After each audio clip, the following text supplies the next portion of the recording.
Hi there, this is John Linneball from John Linneball Tutoring, and this is AP US History Video 30, Migrations, Native Americans, and Fluctuating Alliances.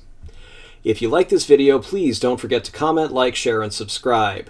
Alright, let's move on. Migrations, government policies, and cultural blending. The last decades of the 1700s, especially after U.S. independence, saw increased migrations, competition for resources, and cooperation between people. So sometimes people would compete, other times they'd cooperate.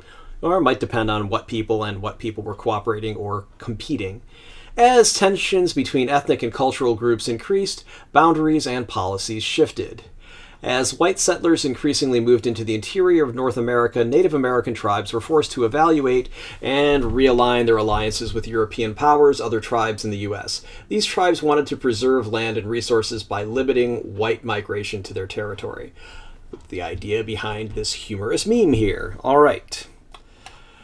Native American lands after the Revolution. The status of Native American lands after the American Revolution was precarious, so it was unstable, it was kind of tippy.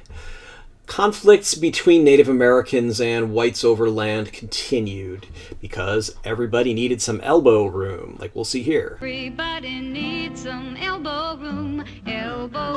That's how it was in the early days of the USA. The people kept coming to settle, though the East was the only place there was to go.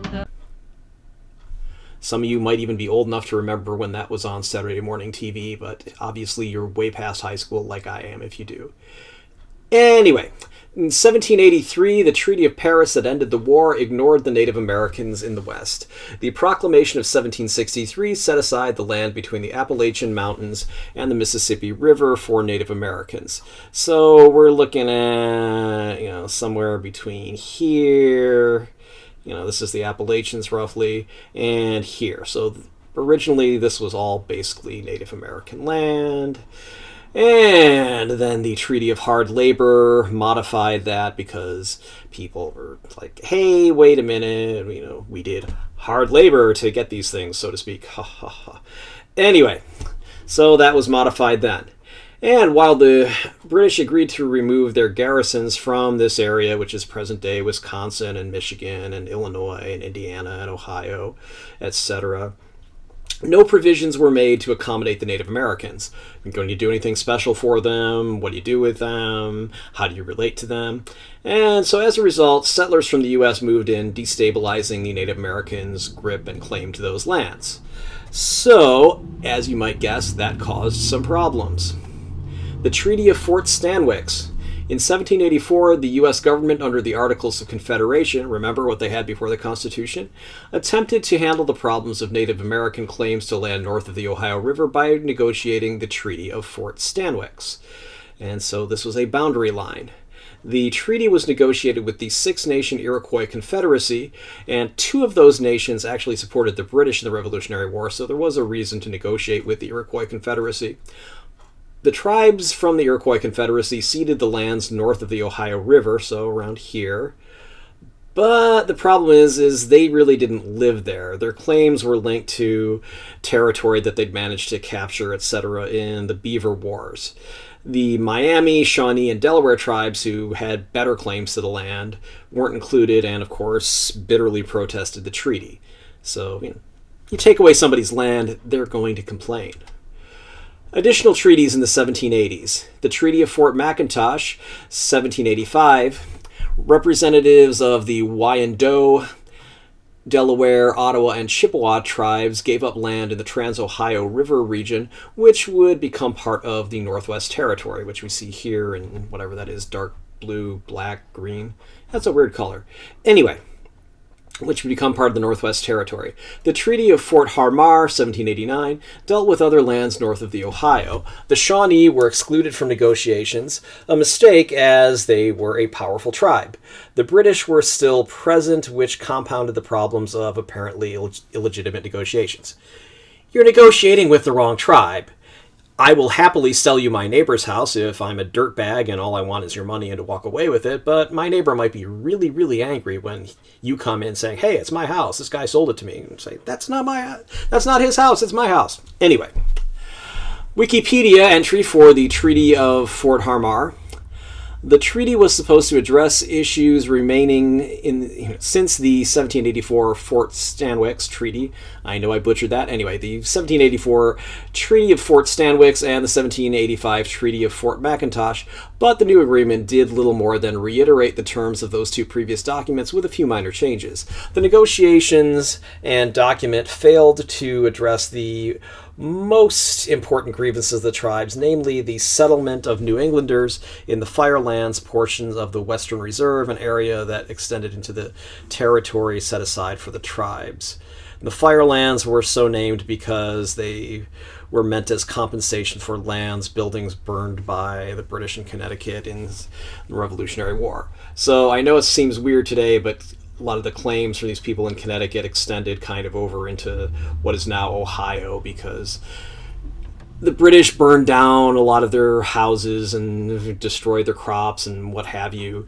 So they were messed up by the British. So as a compensation for their loss, they were granted title to land as far west as probably Ohio. Anyway, you can look that up on the Wikipedia Treaty of Fort Harmar or the Wikipedia Firelands. In fact, let's do that now. Okay, Firelands. The Firelands, or Sufferers' Lands, was located at the western end of the Connecticut Western Reserve and what is now the U.S. state of Ohio. Okay, there you go. So here are the Firelands. All right, let's get back to this. Fighting at the Wabash River. After 1790, conflicts between white settlers and Native Americans over land got worse. A series of battles raged in the 1790s. Miami warrior Little Turtle led Native American forces against U.S. troops at the Wabash River, routing U.S. troops led by General Arthur St. Clair in 1791.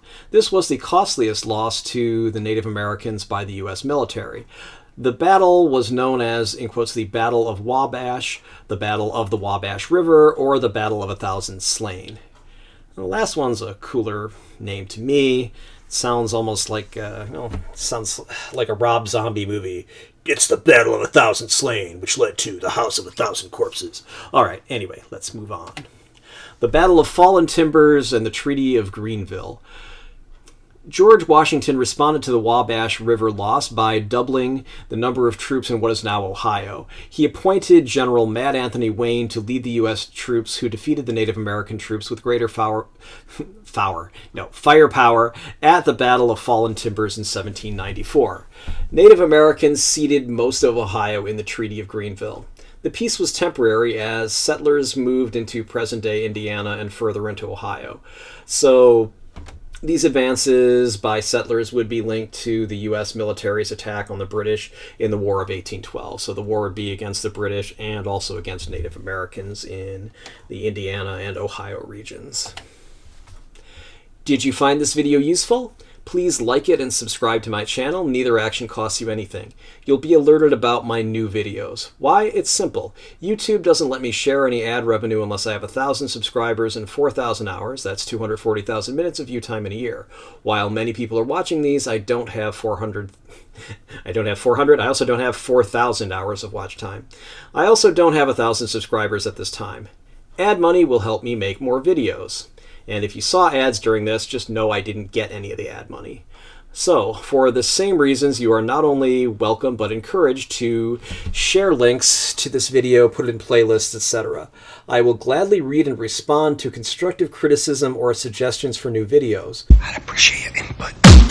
I reserve the right to delete comments such as troll posts or spam. And yes, as the channel owner, I get to determine what is a troll post and what is spam. Don't like it? Start your own channel. Anyway, yeah, you can handle... Okay, sorry about that. You can hire me for tutoring. Thanks for watching. Contact me if you want to contact me. Facebook. It's https www.facebook.com Linnaball Tutoring, all one word, my last name and tutoring. Instagram, www.instagram.com/john.linnaball.tutoring. Phone is area code 415-623-4251. My email is john@johnlinnaball.com. My website is www.johnlinnaball.com or www.johnlinnaballtutoring.com. Both will take you to the same website. Testpreparation.locals.com, that's relatively new. That's just something you can go look at. Eventually I'll put up some special subscriber-only content there, but these videos will always be free. LBRY.tv, I've got my videos for this all backed up on there. That one has, I'm pretty sure, no ads. At least it has fewer ads. I haven't seen any ads on it. And that's kind of cool, so you could check that out if you want. If you want to actually mail me something, here, John Linneball Tutoring, 1859 Powell Street, number 109, San Francisco, California, 94133. And finally, note, this is not a substitute for your classes, text, etc. This video is based on the Barron's AP United States History Review Book, 4th edition, and any other sources listed in the video description, and my general knowledge of U.S. history. Generally, the other sources will be Wikipedia entries or other things I can find online, but hey, you never know, I do have other books. And while this should help you do well on the AP US History exam, I can't be responsible for what your teacher thinks is important and asks you about in his or her own tests, homework, etc.